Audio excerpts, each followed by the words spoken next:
Selamat siang Ibu. Selamat siang Chef Rahmat. Nah, sekarang saya bersama Kepala Sekolah SMK Negeri 32 Jakarta, yaitu Ibu Tini Kartini. Ya. Apa kabar Bu? Alhamdulillah sehat walafiat. Akhirnya kita ketemu lagi, kita dalam keadaan sehat ya Bu ya. Iya, amin. Boleh nggak saya pengen ngajak-ngajak ngobrol? Biasanya saya kan kesini, saya ke 32 nih validasi. Iya. Saya ke 32 kasih materi. Oh iya betul. Sekarang boleh ngobrol aja nggak? Boleh. Boleh dengan senang hati. Nah sekarang kita kupas tuntas ya, beliau ini. Iya. Jadi apa namanya? Saya ingin mengajukan beberapa pertanyaan. Jangan berat-berat ya pertanyaannya, Chef. Kalau berat kita sama-sama pikul Bu.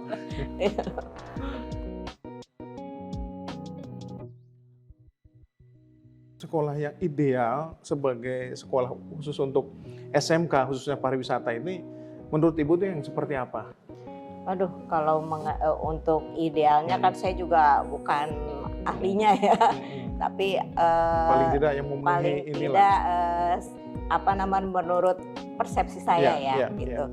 Jadi kalau idealnya sih kalau untuk SMK karena berbeda ya dengan SMA itu secara kelas itu kan ruangan itu kan juga berbeda. Jadi betul. Ruangan praktek dengan ruang teori itu kan berbeda gitu. Jadi harus sesuai standar industri lah minimal gitu ya untuk SMK ya. Misalnya kita di SMK 32 ini untuk perhotelan, tata busana dan tata boga gitu. Kan ruang prakteknya kalau tata boga kan ada dapur, kemudian ada teaching factory-nya berupa kafe dan sebagainya gitu. Minimal hampir sama lah secara alat, kemudian layout dan sebagainya itu harus mirip dengan suasana di industri gitu. Sehingga ketika anak lulus itu nggak kaget lagi gitu. Jadi bekerja udah bisa langsung bekerja karena memang peralatan atau dari segi tempat prakteknya juga hampir sama dengan di industri. Gitu.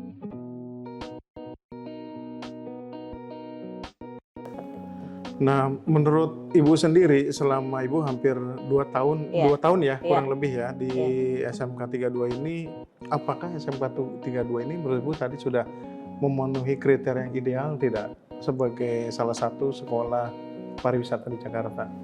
Kalau dari segi ruang praktek saya rasa udah hampir ideal ya karena kan SMK 32 sering kerjasama juga dengan Chef Rahmat ya gitu. Masa kan sih? Saya lupa ya, saya malah lupa. Karena kan kita sering konsultasi, iya kan, sering konsultasi. Oh iya ya tadi ya, tadi ya validasi kurikulum. Betul, bagaimana memberikan materi. Gitu. Baru ingat sekarang saya. Oke. Itu pura-pura lupa ya. Pura-pura lupa ya. Gitu, jadi seperti itu. Jadi untuk ideal secara 100% sih belum, tapi saya sedang menuju ke sana, berusaha terus gitu untuk supaya menjadi SMK yang ideal lah secara ruang praktek dan sebagainya.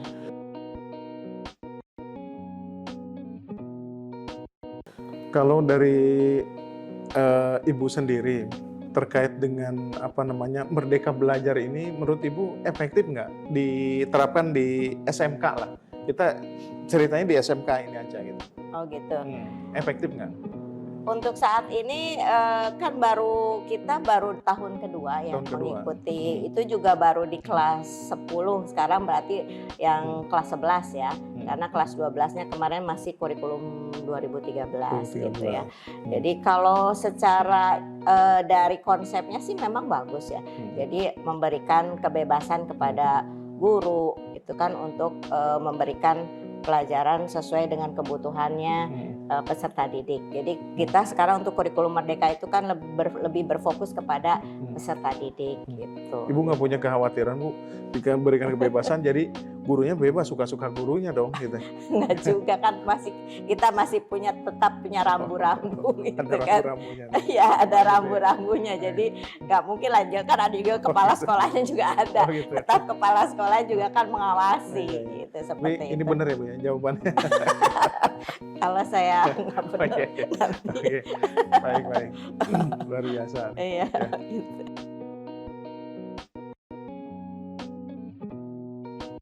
Nah, kalau Ibu melihat perbedaannya kalau dulu dengan sekarang tuh apa, Bu?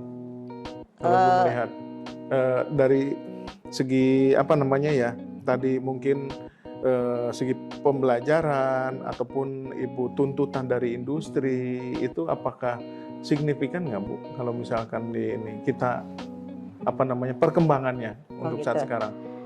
Untuk saat ini alhamdulillah sih, karena mungkin pemerintah juga kan, sering apa sih namanya, mensosialisasikan bahwa untuk SMK itu apalagi kan sekarang SMK itu di bawah Direktorat Jenderal Vokasi ya. Jadi, Betul. industri-industri sekarang sudah mulai paham gitu bahwa mereka juga harus ikut, apa namanya, terlibat di SMK gitu. Jadi dibandingkan dengan tahun-tahun dulu itu industri belum sepenuhnya mau turun gitu ya, ikut membantu SMK. Tapi untuk saat ini alhamdulillah sih untuk industri udah bisa industri, kemudian perguruan tinggi juga gitu mau berkolaborasi dengan SMK SMK, gitu. oke. Jadi kalau untuk dari segi kolaborasi ya gitu.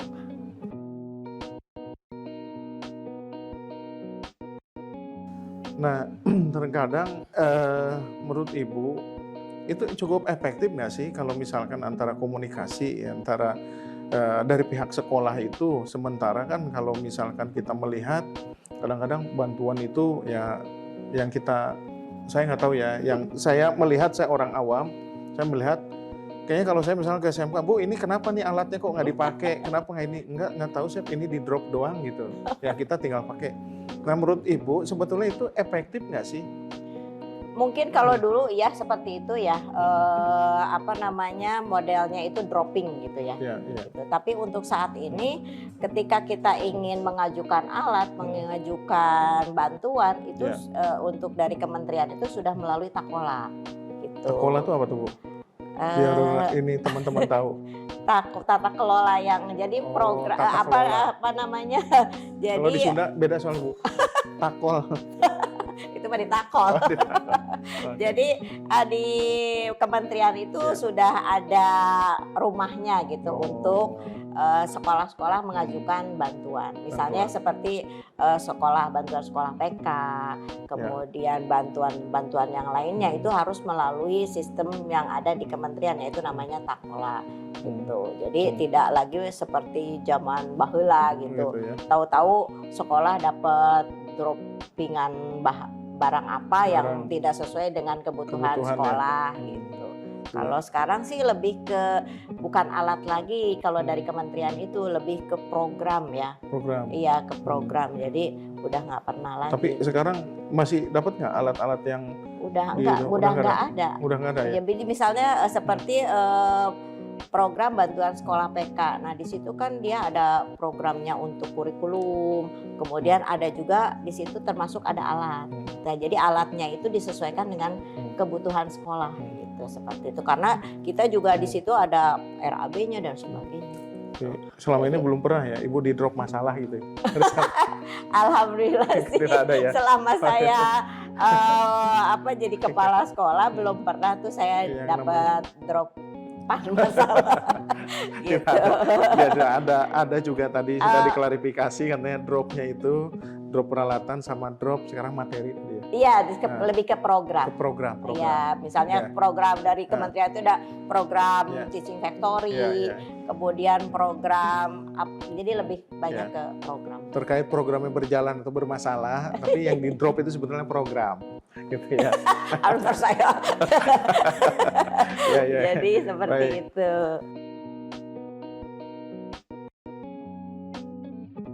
Nah, kalau dari sudut pandang Ibu, BLUD itu bagaimana pengelolaannya? Baik. Untuk SMK 32 kebetulan kita sudah BLUD. Ya, sudah. Jadi BLUD, kita sudah BLUD, Badan Layanan Umum Daerah. Belut. Ya, belut ya. Jadi Badan Layanan Umum Daerah. Jadi sudah pola pengelolaan keuangannya sudah mandiri ya? Gitu. Jadi sebelumnya kan kita kalau yang masih reguler itu kan anggarannya masih nempel di Sudin wilayah masing-masing. Tetapi kalau yang sudah BLUD, kita anggarannya sudah sendiri gitu. Kita mengajukan sendiri melalui APBD. Langsung nanti di dropping berarti langsung ke sekolah? Enggak, jadi kalau dulu kan yang apa sih namanya, jadi kita udah sama dengan Sudin gitu. Jadi saya sendiri sudah menjadi KPA gitu, kuasa pengguna anggaran. Jadi saya itu sebetulnya udah setaranya dengan eselon 3 gitu. Jadi berarti kalau pengelolaan seperti itu, Ibu pengawasannya atau pertanggungjawabannya langsung langsung DPRD ya. Iya. Berarti langsung diawasi lah oleh jadi anggaran kita lain-lain, ada di APBD gitu. Jadi kita mengajukan anggaran, nanti ya disetujui oleh Bapeda, DPRD, baru kita kalau besaran anggaran itu berubah tidak Bu setelah jadi BLUD? Apakah sebelum BLUD misalkan kita hanya dapat 10, setelah jadi BLUD jadi dapat 13 misalkan gitu? Tidak ada perubahan? Berubah. Oh berubah. Karena kalau BLUD itu sesuai dengan kebutuhan sekolah. Kalau dulu kan kalau masih reguler itu sudah sudah ditentukan, misalnya per rombel. Jadi untuk pariwisata satu rombelnya itu namanya kan uangnya bukan dari BOP, jadi biaya operasional pendidikan BOP. Jadi itu sudah ditentukan. Misalnya untuk yang pariwisata itu per rombelnya itu sekitar 20 juta. Jadi kalau kita punya rombel itu berarti per kelas ya? Iya, per kelas. Misalnya ada 20 kelas, berarti 20 juta kali 20 itu dalam setahun. Tapi kalau untuk bisnis manajemen beda lagi, kalau nggak salah di bawahnya. Untuk teknologi beda lagi. Per tahun itu Bu ya, 20 juta? Iya, tapi nanti disalurkannya itu per triwulan. Nah itu kalau pengalaman Ibu, kalau pengelolaan sendiri itu kalau misalkan entah itu kurang ya ataupun misalkan itu pas ya, nah itu lebih banyak biasanya pengalaman ini pengelolaan ini tuh lebih banyak kurang atau pas atau berlebih Bu? Karena kan yang kita anggarkan itu harus memang betul-betul harus bisa dilaksanakan. Jadi kalau Ibu pengajuannya misalnya 10. Ya, misalnya saya mengajukan mengajukan dalam setahun ini, kebetulan kita dalam setahun itu tahun ini 3 miliar lebih ya. Nah 3 miliar ini program apa saja itu yang harus dijalankan. Sesuai dengan harus tadi dengan anggaran. Ya gitu, anggarannya pagunya sekian. 3 miliar itu sesuai dengan yang kita ajukan. Oh kita mau ngadakan ini sekian. Nah nanti turunlah yang namanya surat perintah dibayarkan untuk triwulan 1. Kita jalankan, kita ajukan ke kas daerah masing-masing di wilayah gitu. Jadi harus yang kita betul-betul harus kita rencanakan tuh harus betul-betul bisa dilaksanakan. Jangan sampai kita sudah merencanakan tapi nggak terlaksana. Itu nanti keterserapannya yang akan dipermasalahkan. Jadi uangnya nanti dikembalikan lagi ke. Jadi harus sesuai penyerapannya sesuai dengan. Betul. Jadi kamu mengajukan 3 harus habis itu. Betul. Kamu mengajukan ini harus dilaksanakan. Kalau misalnya kira-kira nanti di pertengahan itu ada evaluasi. Kira-kira apa yang tidak bisa dilaksanakan kita APBDP-kan. Gitu. Jadi modelnya seperti itu. Tapi kalau reguler kita udah dikasih pagu sekian gitu. Nanti yang bertanggung jawab adalah Sudinnya masing-masing. Baik.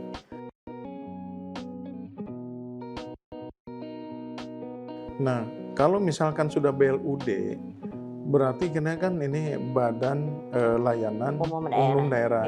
Berarti di sini sudah boleh dong sebuah institusi itu melakukan maksudnya jadi seperti mengembangkan kewirausahaan, berbisnis lah. Iya, betul. Ya misalkan sekolah tadi Ibu buka restoran, kafe gitu. Boleh itu ya? Sudah boleh. Ya? Okay.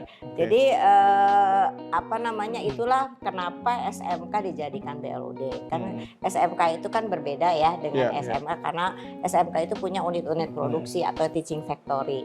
Itu kan dari hasil pembelajaran itu kan menghasilkan produk ya. Produknya itu mau diapakan gitu.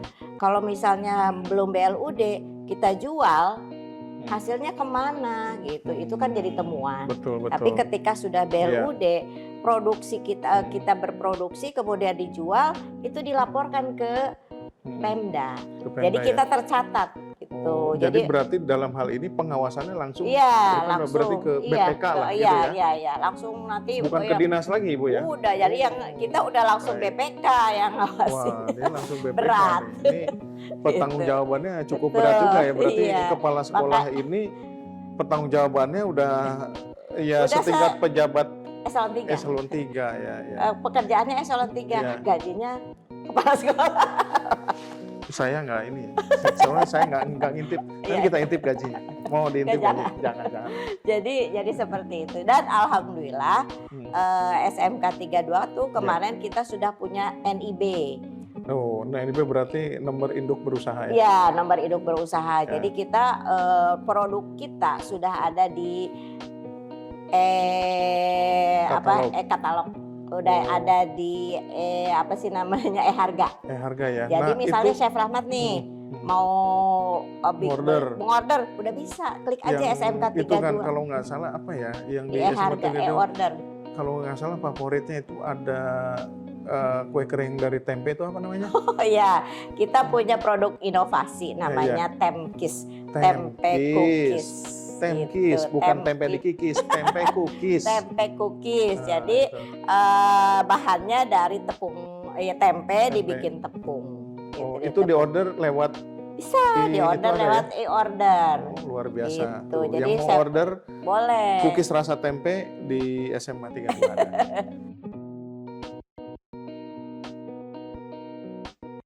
Nah, kalau dari Ibu sendiri, kacamata Ibu sebagai seorang abdi negara ya yang khususnya di bidang pendidikan ini, apa sih yang diharapkan dicita-citakan sama Ibu suatu saat nih bakalan harusnya ada perubahan gitu. Kira-kira apa tuh? Ya, khusus untuk SMK ya. Iya. Khusus untuk SMK saya inginnya ya itu tadi. Jadi pemerintah sekarang kan memang sudah fokus ya, SMK udah udah dapat perhatian gitu. Hanya masih sebatas sosialisasi dan sebagainya. Sementara di lapangan gitu kan, ketika kita mau kerjasama dengan industri, kan kita diminta untuk bikin kelas industri.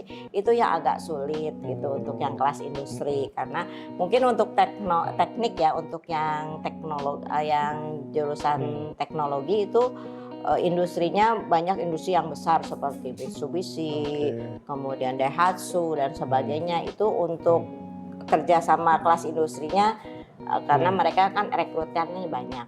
Sementara kalau untuk pariwisata kan kalau dengan hotel, kita bikin kelas industri dengan hotel, paling yang bisa direkrutnya kelas 1, 2 atau 3 orang, tidak masif ya. Iya gitu. Jadi kemudian juga untuk yang tata boga misalnya untuk di industri makanan gitu. Jadi pengennya ke depannya industri-industri di Indonesia itu sama seperti kayak di luar negeri tuh ya, yang namanya teaching factory itu betul-betul industri itu hadir gitu di sekolah, betul-betul hadir, bukan hanya sekedar guru tamu, tapi memang di situ hadir dari segi engage ya, benar-benar. Iya, betul-betul dia mensupport gitu secara penuh gitu kan. Itu juga saling menguntungkan satu sama lain. Baik.